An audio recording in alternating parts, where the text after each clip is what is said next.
Hi, I'm Zoidberg from UKGN Network, and this is my review of Hotshot Racing from Lucky Mountain Games on Xbox One. Some of my fondest gaming memories have come from arcade racing games, whether it's barreling through junctions and crashing into opponents in Burnout 3, or dedicating hours of my life to perfecting every corner of the original Ridge Racer, something I still don't feel like I've achieved. I've probably spent more time playing them than any other genre, and that's why, in recent years, I've despaired at the lack of interest from big publishers in making new games for me to get excited about. This has led to games that are slightly more accessible simulators like Grid or Forza Horizon being labelled as arcade, when they're actually not even close. It was at EGX a couple of years ago that I caught my first glimpse of Racing Apex, an arcade racer by a small indie team called Lucky Mountain Games. Inspired by the racing games of Sega, it was easily my highlight of the day, and it instantly shot to the top of my most wanted list. Then it disappeared.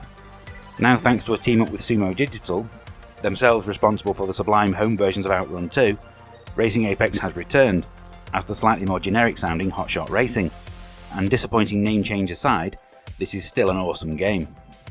The bright polygon visuals absolutely scream of 90s arcade games, and it's all presented at a perfect 60 frames a second throughout.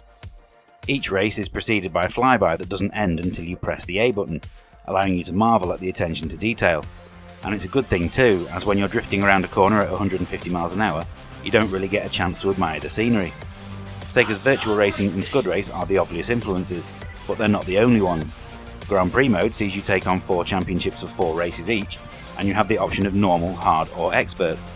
These settings might as well be called 50, 100 or 150cc, for how similar they are to a certain Nintendo franchise, and how the speed and AI aggression increases. The challenge stacks accordingly, and if you were to attempt expert before getting gold medals on the lower difficulties, you'll find yourself losing every race by a considerable margin. There are a few arcade racers that have perfected the art of drifting, but there are a lot more that get it wrong. Fortunately, this is very much one of the former. It's incredibly satisfying to nail a perfect lap time, and learning to get the best out of your drifts will fill your boost bar faster too. If you're wanting to achieve those gold medals on the hardest difficulty, you're going to need to learn the tracks and get as close to those apexes as possible.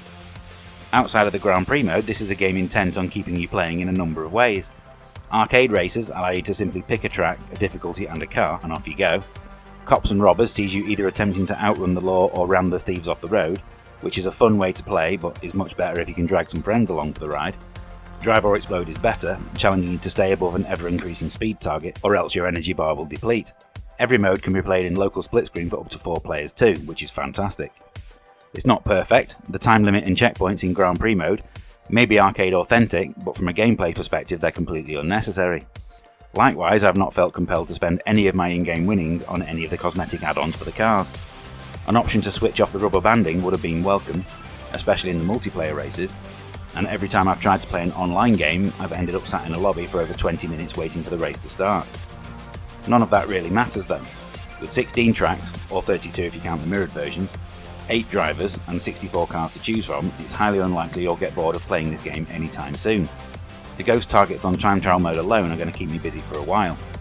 With the current state of game pricing, I had been expecting to pay at least £25 to buy this game, so the fact that the asking price is half that, and it's available on Game Pass, makes this an absolute steal.